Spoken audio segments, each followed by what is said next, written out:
scrolling through crypto Twitter at 2 a.m., drinking your third energy drink, watching some 19-year-old with a laser-eyed profile picture brag about turning $500 into $50,000 on a coin called Baby Shark Moon. Meanwhile, Bitcoin is sitting at $74,000, and you're doing the same mental math everyone does. At $74,000 per coin, you could afford 0.0067 Bitcoin with your savings. 0.006. That number feels like failure. So you start scrolling for something cheaper, something you can actually own thousands of, convincing yourself that this is how you catch up. You're about to make the same mistake millions of people make, and it's going to cost you everything. Because here's what nobody tells you. The goal isn't one full Bitcoin anymore. That ship didn't just sail, it left the harbor, crossed the ocean, and colonized a new continent. But 0.1 Bitcoin, that's the actual threshold that changes everything. Not because it'll make you rich tomorrow, but because of what happens to your brain, your behavior, and your future the moment you cross it. Today we're going to talk about why holding 0.1 Bitcoin puts you in the top 1% of humans on Earth, and why most people will never get there because they're too busy gambling on digital lottery tickets. Let's start with the psychological trap that keeps everyone broke. It's called unit bias, and it's the reason you'd rather own 10,000 of something worthless than 0.1 of something valuable. Your brain sees Bitcoin at $68,000 per coin and immediately does the math. You've got maybe $500 to invest. That gets you 0.0073 Bitcoin. Your brain hates that number. It feels incomplete, insufficient, embarrassing. Meanwhile, you can take that same $500 and buy 166,666 Shiba Moon rocket tokens, and suddenly you feel like a whale.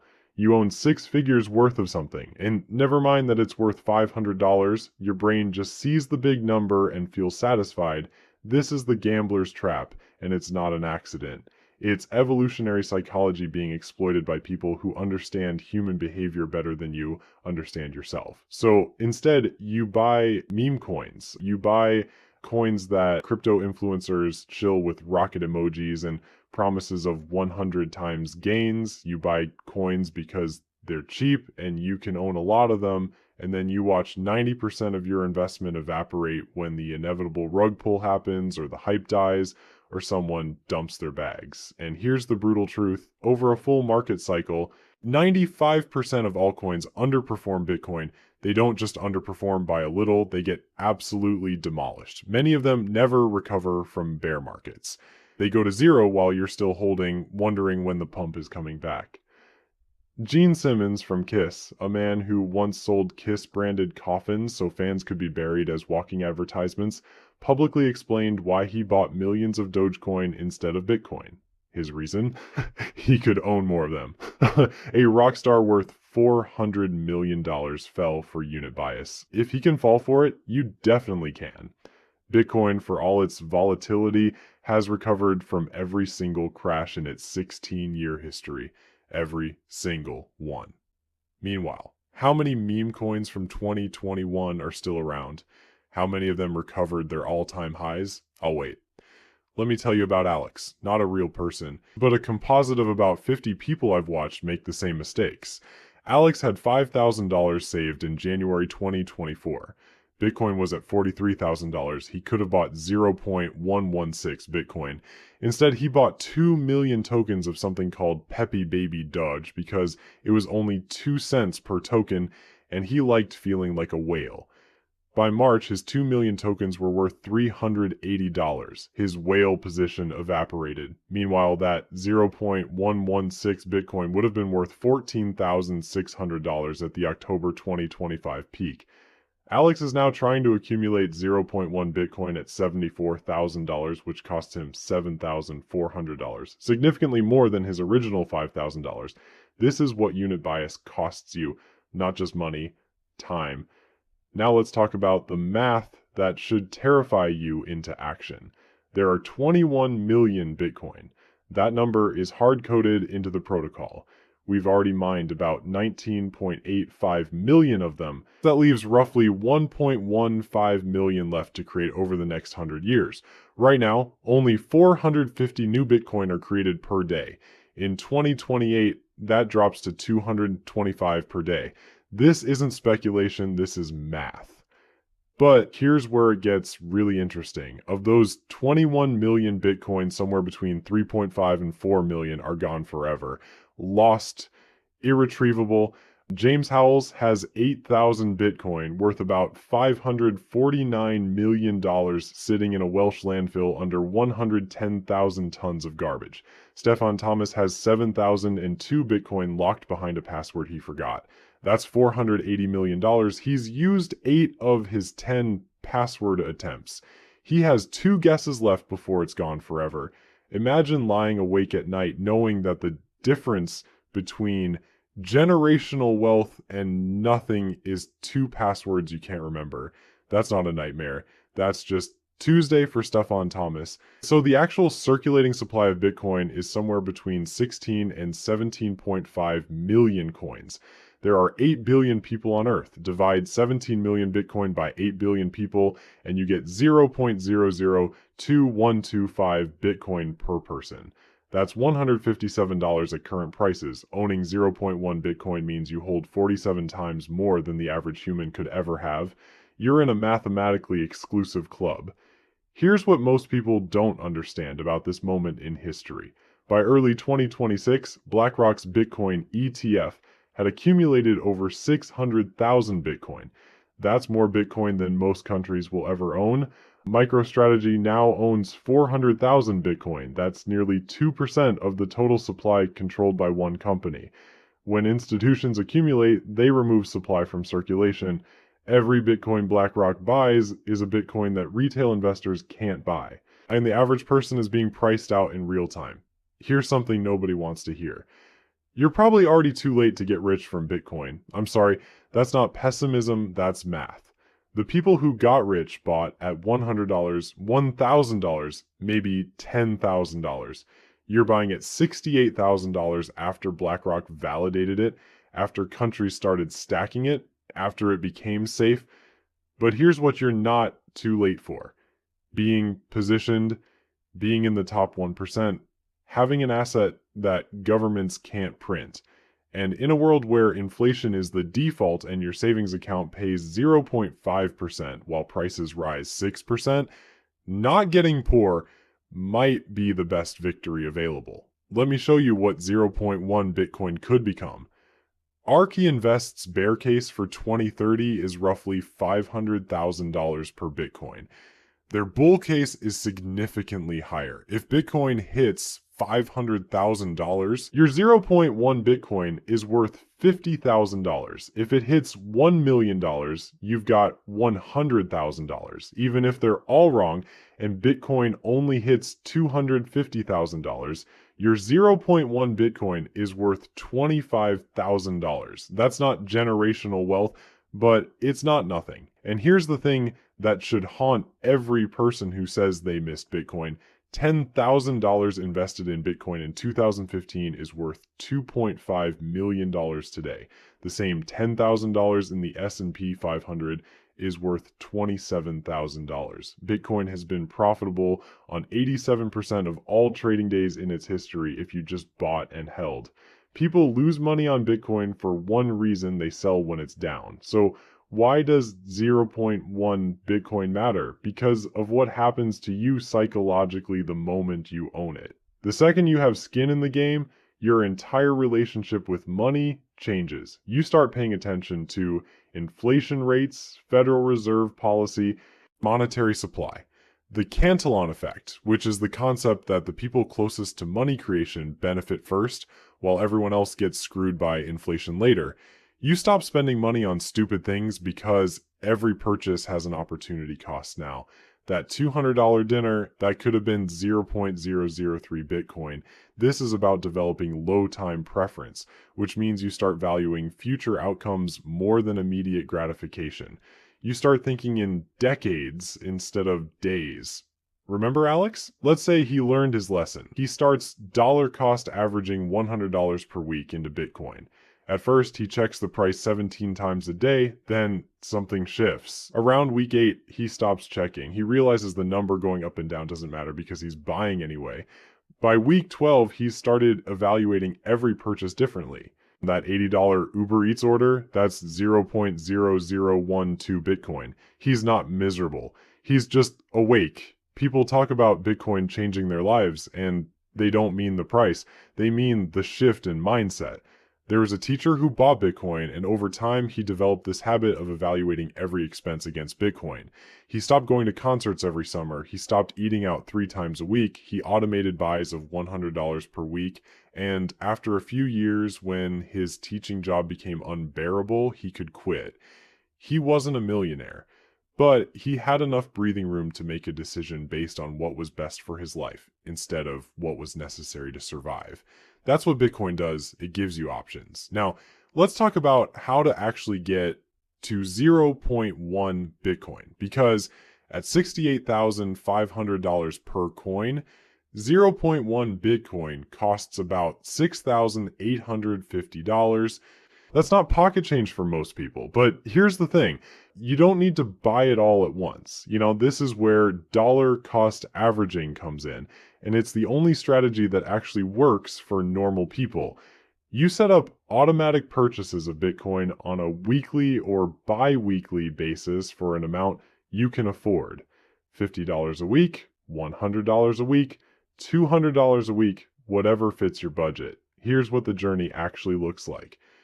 Week 1, you set up an account on River or Strike. You buy your first $100 of Bitcoin. You feel smart. Week 4, Bitcoin drops 8%. You feel stupid. Week 12, you've bought through the dip. Your average cost is lower than week 1. You start understanding what DCA means. Week 26, you stop checking the price daily.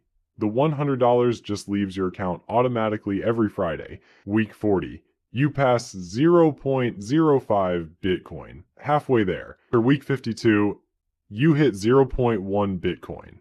You spent $5,200. Bitcoin's at $75,000, so your stack is worth $7,500. But here's what really happened. You built a habit. You proved you can be consistent. You stopped making emotional decisions about money. That's the real win. Here's what you need to do this right. First, pick an exchange with low fees. River, Strike, and Swan Bitcoin are good for dollar cost averaging. Coinbase works too, but their fees are higher. The key is to automate it so you're not making emotional decisions every week.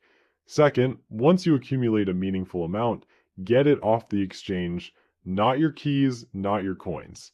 This phrase exists because of Mt. Gox and FTX. Exchanges are not banks. If they go under, your Bitcoin is gone. You need a hardware wallet, Ledger, Trezor, or Cold Card.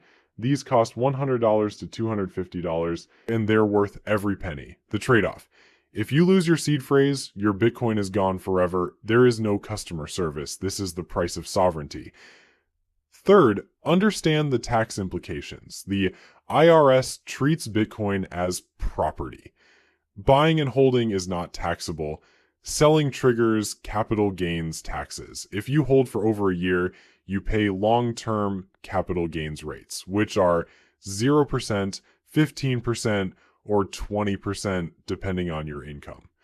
Consider a Bitcoin IRA through Swan or Unchained. You get tax-free growth if it's a Roth. Now let me tell you the risks, because if you're going to do this, you need to go in with open eyes. Let's talk about what it actually feels like when Bitcoin crashes 40% in 4 months. Let's say you bought the hype at $125,000 in October 2025. Your 0.1 Bitcoin cost you $12,500 today in February 2026. With Bitcoin correcting to $74,000, your stack is worth $7,400. You just watched $5,100 evaporate. That's a used car. That's a semester of college. And it happened while you were just living your life, going to work, making coffee, existing. You didn't do anything wrong. The market just decided your money was worth half today. Now you're lying in bed at 3 a.m. wondering if you should cut your losses and sell, or if holding makes you a stubborn idiot. This is the test. This is where most people fail. Not because they're dumb, but because watching money disappear is psychologically unbearable. If you can't stomach watching your investment drop 50% without selling, you shouldn't be in Bitcoin. This is not a savings account. This is a volatile, speculative asset that could make you a lot of money or could sit underwater for 2 years while you wait for the next cycle. The people who make money in Bitcoin are the ones who can hold through the crashes. And that's harder than it sounds when you're watching your net worth evaporate in real time. Let me also be clear about something. Bitcoin is not digital gold yet. That's the narrative, but the reality is that Bitcoin currently trades like a high beta tech stock. Its 30-day correlation with the tech software ETF hit 0.73 in February 2026. When the stock market dumps, Bitcoin dumps harder. When the Nasdaq rallies, Bitcoin rallies harder. Until that changes, Bitcoin is not a hedge against anything except your own ability to hold through volatility. There's also the quantum computing risk right now. Quantum computers are nowhere near strong enough to break Bitcoin's encryption, but 20% to 50% of circulating Bitcoin sits in addresses with exposed public keys, which means if quantum computing advances faster than expected, those coins are vulnerable. Bitcoin's protocol can be upgraded to be quantum resistant, but upgrades take years to coordinate and implement. The risk is low, but it's not zero. And then there's Nassim Nicholas Taleb, the guy who wrote The Black Swan, who used to be pro-Bitcoin and even wrote the foreword to the Bitcoin Standard. He reversed his position completely in 2021. His argument is simple. Bitcoin generates no cash flows, no dividends, no income. It's purely a speculative asset. And if there's any probability, however small, that it goes to zero, then its rational expected value is zero. He calls it an open Ponzi scheme. Now, I don't agree with him, but his critique deserves respect. If you're putting 100% of your net worth into Bitcoin, you're gambling, not investing. Here's what I think the right approach looks like. You cover your basic needs first. Stable income, emergency fund, pay off high-interest debt. You don't invest in Bitcoin with money you need in the next 2 years. You automate small, consistent purchases. You ignore the daily price swings. You get to 0.1 Bitcoin over time, and then you hold. You don't check the price every day. You don't panic sell during crashes. You just hold. Fast forward 18 months. Alex hit 0.1 Bitcoin. He spent $7,800 total buying through ups and downs. Bitcoin's at $74,000. So his 0.1 is worth $7,400. He's technically down $400. Here's what changed. He has $4,000 in an emergency fund he didn't have before. And here's the hardest part. When you finally hit 0.1 Bitcoin, you're going to be tempted to cash out. Maybe Bitcoin runs to $150,000 and your 0.1 is worth $15,000. That's a used car. That's a down payment on something. That's a vacation.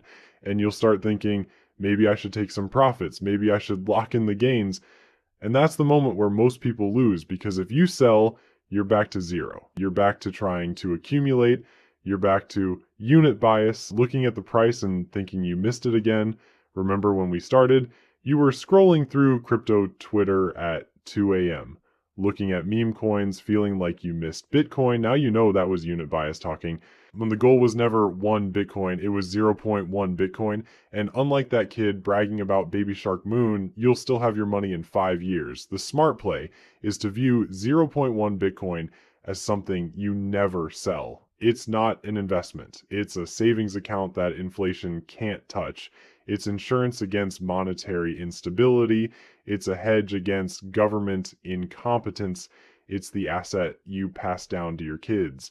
1 Bitcoin is for institutions and governments. 0.1 Bitcoin is for the smart middle class. It's for people who understand that the game is rigged, that inflation is a hidden tax, that the money printing will never stop, and that you need something outside the system. Here's the question you need to ask yourself, and you need to be honest about the answer. 5 years from now, what will bother you more? Buying zero point 0.1 Bitcoin and watching it go down before it goes up, or not buying it at all and watching other people cross a threshold you'll never reach because you were too busy chasing coins named after dog memes. The wealth illusion is real. Owning zero point 0.1 Bitcoin won't make you rich tomorrow. It won't pay off your house or buy you a Tesla. What it will do is put you in the top 1% of Bitcoin holders on Earth. It'll change how you think about money. It'll force you to develop discipline. It'll give you optionality when the system continues doing what systems do. Inflating, debasing, and punishing savers, 1 Bitcoin is for institutions and governments. Zero point 0.1 Bitcoin is for people who understand that the game is rigged but refuse to play the victim. The question isn't whether Bitcoin will go up. The question is whether you'll be holding it when it does. Most people won't. And that's exactly why it matters if you do.